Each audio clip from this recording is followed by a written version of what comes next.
गुजरात के आदिवासी इलाकों में जब भी पीएम आवास योजना का नाम लिया जाता है, लोगों की आंखों में एक साथ उम्मीद भी चमकती है और एक पुराना दर्द भी उठ जाता है। उम्मीद इस बात की कि शायद इस बार उनका नाम लिस्ट में आ जाए और उन्हें भी एक पक्का घर मिल जाए, और दर्द इस बात का है कि कई कई साल इंतजार करने के बाद भी उन्हें सिर्फ आश्वासन ही मिला है, घर नहीं।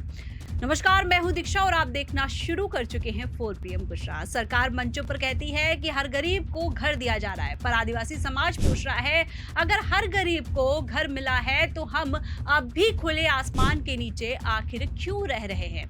आदिवासी बेल्ट में चलकर देखिए, जहां टीन शेड के नीचे, टूटी दीवारों के पीछे और बरसात में टपकती छतों के बीच एक पूरी दुनिया जीती है। ऐसे परिवार जो अपनी रोजमर्रा की जिंदगी इस भरोसे पर जीते आए कि एक दिन सरकार उनका नाम भी सूची में शामिल करेगी, पर जब नई सूची निकलती है उनका नाम फिर गायब होता है, और जो लोग उनसे कहीं ज्यादा सक्षम हैं उनका नाम ऊपर भी होता है और मंजूरी भी पहले मिल जाती है।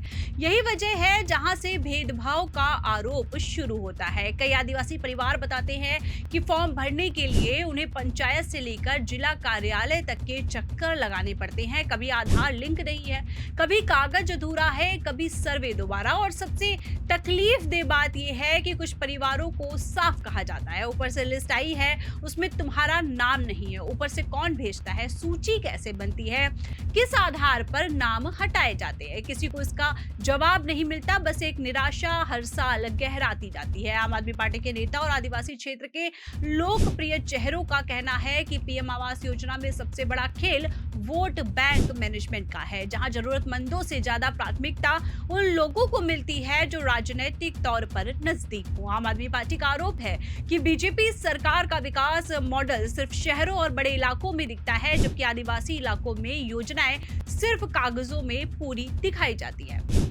जमीन पर घर बनते ही नहीं, और यदि बनते भी हैं तो आधे अधूरे, बिना दरवाजे, बिना बिजली, बिना बुनियादी सुविधाओं के बनते हैं।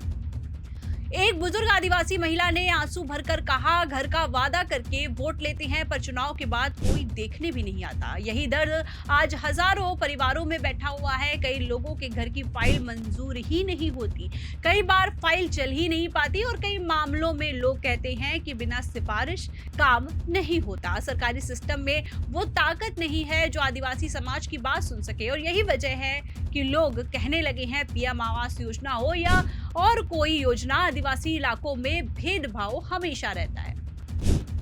जब बारिश आती है तो कच्ची झोपड़ियां डर की वजह बन जाती हैं। दीवारें गिरने का खतरा, छत के टपकने से भीगता खाना, बच्चों की नींद में रुकावट, ये सब मिलकर उस जीवन की तस्वीर बनाते हैं जो किसी भी सरकारी दावा भाषण से बहुत दूर है। एक आदिवासी पिता ने बताया, हम बच्चों को छत दिखा नहीं सकते, सिर्फ बारिश से बचा सकते हैं। ये दर्द किसी आंकड़े में नहीं लिखा जा सकता। ये उन परिवारों की कहानी है जिन्हें आज तक पता नहीं कि पक्का घर आखिर किसको मिलता है।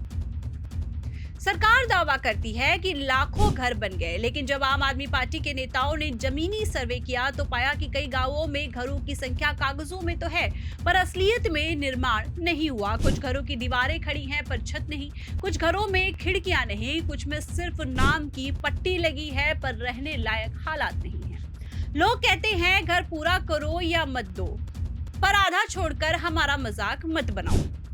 वहीं आपको बता दें कि चैतर वसावा ने कई बार कहा है कि आदिवासी समाज को योजनाओं का पूरा लाभ नहीं मिलता। उन्होंने सवाल उठाया है कि जब सरकार शहरों में बड़ी बड़ी घोषणाएं करती है तो आदिवासी इलाकों में बुनियादी काम क्यों नहीं दिखता। उनका आरोप है कि सरकार योजना के नाम पर फोटो खिंचवाने में व्यस्त है, जबकि असली गरीबों को घर देने में नहीं। उन्होंने कहा, अगर पीएम आवास योजना सच में गरीबों तक पहुंचती तो आज मेरे इलाके में इतनी झोपड़ियां नहीं होती। वहीं आपको बता दें, इस मुद्दे का एक और बड़ा पहलू है सूची बनाने की प्रक्रिया। लोगों का ये नहीं बताया जाता कि नाम क्यों नहीं आया, ना कोई अधिकारी, ना नोटिस, ना कोई स्पष्ट कारण। कई बार घर ढह चुका होता है, परिवार सड़क पर आ चुका होता है, फिर भी योजना में नाम नहीं आता। विरोध के समय सरकारी अधिकारी कहते हैं अगली बार कोशिश की जाएगी, लेकिन ये अगली बार कई सालों से नहीं आती।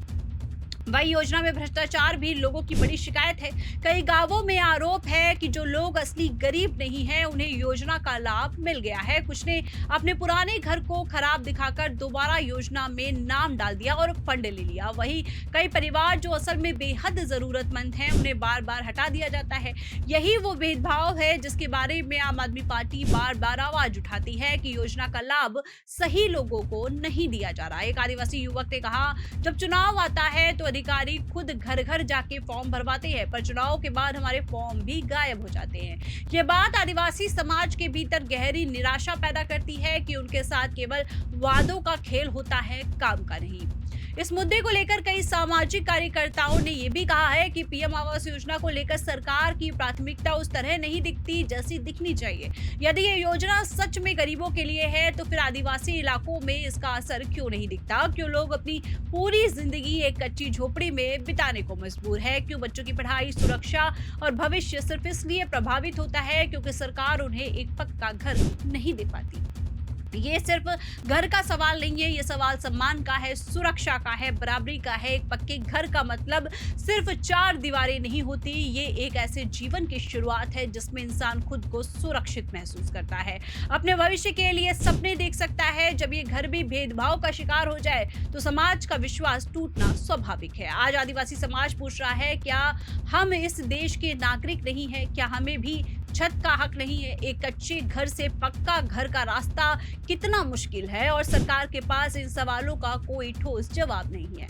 उधर आम आदमी पार्टी का कहना है कि यदि उनकी सरकार होती तो सबसे पहले आदिवासी बेल्ट में पीएम आवास योजना को प्राथमिकता दी जाती और सूची एक पारदर्शी प्रणाली से बनाई जाती। उनका दावा है कि गुजरात में आदिवासियों को सिर्फ चुनाव के समय ही याद किया जाता है, बाकी समय कोई उनकी बात सुनने को तैयार नहीं होता। दिल्ली मॉडल का उदाहरण देते हुए आप कहती है कि जहां उनकी सरकार है वहां योजनाएं जमीन पर उतरती हैं, कागजों में नहीं अटकती।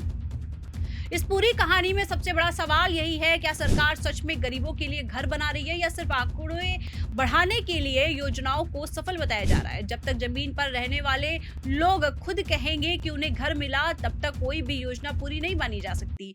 जब तक आदिवासी समाज को वो सम्मान नहीं मिलता जिसके वो हकदार हैं, तब तक पीएम आवास योजना का सपना अधूरा ही रहेगा। अंत में यही समझ आता है कि पीएम आवास योजना का सबसे बड़ा सच ये है, योजना अच्छी है पर उसका पहुंचना सही जगह तक सबसे कठिन है, और जब तक ये कठिनाई दूर नहीं होती, आदिवासी समाज का इंतजार कभी खत्म नहीं होगा। फिलहाल के लिए इस खबर में इतना ही। ऐसी ही तमाम बड़ी राजनीतिक अपडेट जानने के लिए आपको बने रहना होगा 4 PM गुजरात के साथ। चैनल को ज्यादा से ज्यादा लाइक करिए, शेयर करिए, सब्सक्राइब करिए। आप हमारे साथ जुड़ते हैं, अपना बहुमूल्य समय हमको देते हैं, उसके लिए आप सभी का धन्यवाद। नमस्कार।